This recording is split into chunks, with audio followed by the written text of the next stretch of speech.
Hi guys, you are most welcome in my channel. Friends, today we shall study the poem Rainbow, which is written by the greatest poet William Wordsworth. The Rainbow जो William Wordsworth के द्वारा लिखी गई है, आज हम इसके main point देखेंगे कि कौन कौन से इसके सिलेक्टेड पॉइंट हो सकते हैं जो हमारे एग्जाम के लिए इम्पोर्टेंट है। तो फर्स्ट पॉइंट हमारा है the rainbow was written in 1802। जो रेनबो लिखी गई है वो 1802 में लिखी गई है। The rainbow was published also in 1802 और बिल्कुल सेम ईयर यानी 1802 में ये पब्लिश्ड भी हुई है। The poem is a lyric, यह पोइम एक लिरिक है। This poem's another name is, आखिर इस पोइम को जो दूसरा नाम है किस नाम से जाना जाता है इस पोइम को, है ना। तो देखिए इस पोइम का दूसरा जो नाम है माई हार्ट लीव्स अप, यानी माई हार्ट लीव्स अप के नाम से पोइम भी जानी जाती है। नेक्स्ट पॉइंट देखेंगे, child is the father of man is figure of speech. और ये जो लाइन है इसमें कौन सा फिगर ऑफ स्पीच है, ये पैराडॉक्स है यानी विरोधाभास है ना। इस तरह से ये क्या माना जाता है, पैराडॉक्सिकल एक स्टेटमेंट है क्योंकि विरोधाभास दिखाता है हमेशा इस तरह से। ऑड ऑन इंटीमेशंस ऑफ इमॉर्टिलिटी इपिग्राफ, यानी इस पोइम को जो इपिग्राफ लिखा गया है ना, वो किस पोइम से लिया गया है, तो वो लिया गया है रेनबो जो पोइम है वर्ड्सवर्थ जी की, उस पोइम से लिया गया है। अब हम देखेंगे नेक्स्ट आगे इस पोइम की समरी इन हिंदी, यानी फ्रेंड्स इसमें इस जो पोइम की हम समरी हिंदी में पढ़ेंगे। द रेनबो कविता को माई हार्ट लीव्स अप के नाम से भी जाना जाता है, जो ब्रिटिश रोमांटिक पोइट तथा अग्रदूत विलियम वर्ड्सवर्थ के द्वारा लिखी गई है। इस कविता में कवि कहना चाहता है कि जब भी कवि आकाश में वर्षा के समय सतरंगी इंद्रधनुष को देखता है तो उसका उत्साह तथा खुशी बढ़ जाती है। कवि कहता है कि उसके बचपन के दिनों में भी यह इंद्रधनुष अत्यधिक खुशी प्रदान करता था। आज भी वही खुशी व आनंद मुझे दे रहा है और भविष्य में भी वही खुशी व उमंग प्रदान करेगा। साथ ही उनका कहना है कि बच्चा मनुष्य का पिता है, जो एक विरोधाभासी कथन है, लेकिन तथ्य के आधार पर वह सही ठहराता है कि बचपन के दिन के विचार और गतिविधियां व्यक्ति के भविष्य को आकार देती हैं और हमेशा उनके साथ रहती हैं। इस तरह यह कविता पूरी तरह प्रकृति और उसकी सुंदरता के प्रति प्रेम और स्नेह का प्रतिबिंब है। आइए इसके बाद पोइम का लाइन बाय लाइन हम अध्ययन करेंगे। इस द रेनबो और my heart leaves up poem का हम लाइन बाय लाइन इस पोइम को देखेंगे कि ये पोइम हमें क्या भावार्थ बताती है। ये कवि ने इसमें रेनबो के बारे में क्या विशेषताएं बताई हैं।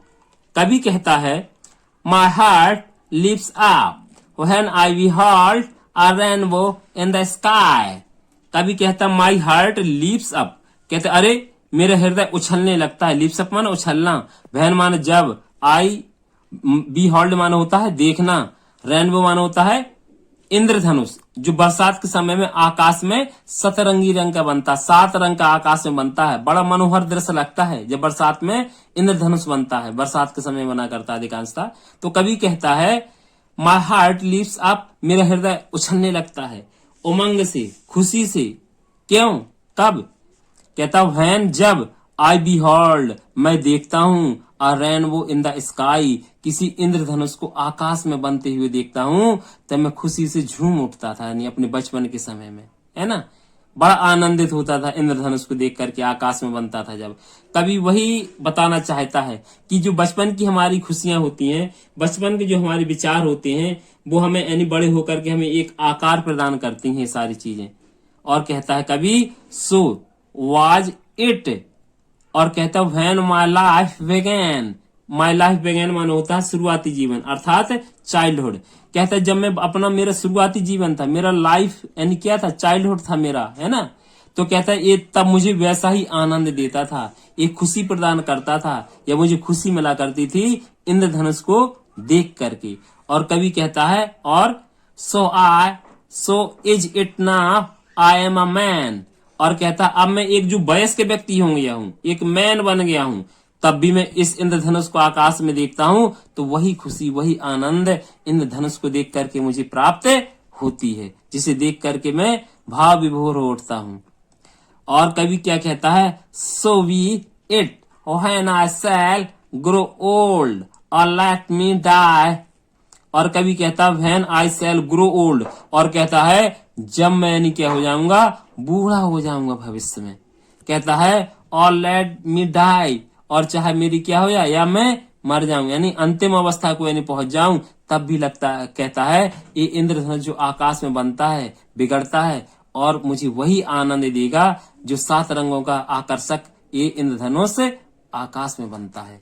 और यहाँ पर कवि ने ये फ्रेंड्स कंपटीशन बहुत ज्यादा ही पूछा जाता है, ये पैराडॉक्सिकल अलंकार भी है यानी विरोधाभास है ना, और ये लाइन भी बहुत पूछी जाती है कि किस पोएम से लिया गया है। और ये पोएम हमारा जैसे ऑड इंटीमेशंस वाली जो पोएम अभी थी हमारी, जो हम अभी बताया गया है कि odd on intimations of immortality का जो एपिग्राफ लिखा गया है, अभी बताया था इससे पहले मेन पॉइंट्स में, वो रेनबो से ही लिया गया है। पूछा जाता है कंपटीशन में कि odd on intimations immortality poem का जो एपिग्राफ है किस पोएम से लिया गया है ना, तो याद रखिएगा इसको कि रेनबो से ही लिया गया है। देखिए लाइन भी लिखी है, the child is the father of the man, और कवि क्या कहता है जानते हैं, जो बच्चा होता है वो मनुष्य का पिता होता है ना।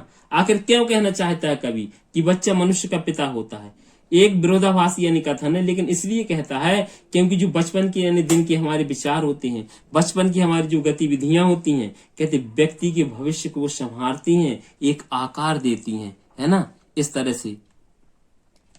तो वही कहता है and I could wish my days to be, और कहता है मैं चाहता हूं कि मेरे दिन ऐसे ही हो, अर्थात कहने का मतलब है कि बचपन के जो मेरे समय था, बचपन का जो मेरा टाइम था, वो गतिविधियां कहते वो यानी विश है कि यानी इसी प्रकार हमेशा मेरे जीवन भर बनी रहे, क्योंकि बचपन की जो गतिविधियां होती हैं हमें एक आनंद देती हैं जीवन में, है ना। तो वही कभी अपनाना चाहता, I could wish my days to be bound each to each by natural piety, और कहता है बाउंड माने ये बंधना होता है इस तरह से, उछलना भी होता है, उछलना, ईच टू ईच, और कहता है बचपन को उन दिनों को जब मैं याद करता हूँ तो मैं बाउंड हो जाता हूँ, खुशी से उछल जाता हूँ। क्यों?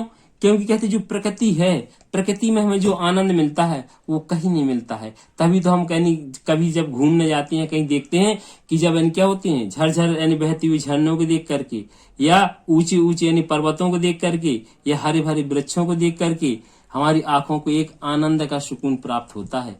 Each to each by natural piety, और कहता है मैं तो प्रकृति का एक भक्त बन गया हूँ, है ना। पेटी माना होता धन प्रायणता होना या ईश्वर भक्त हो जाना, नेचुरल कहते मैं तो प्रकृति का एक ईश्वर भक्त बन गया हूँ, प्रकृति का यानी मैं भक्त बन गया हूँ, क्योंकि प्रकृति से मुझे जो आनंद प्राप्त होता है वो कहीं से मुझे आनंद प्राप्त नहीं होता है।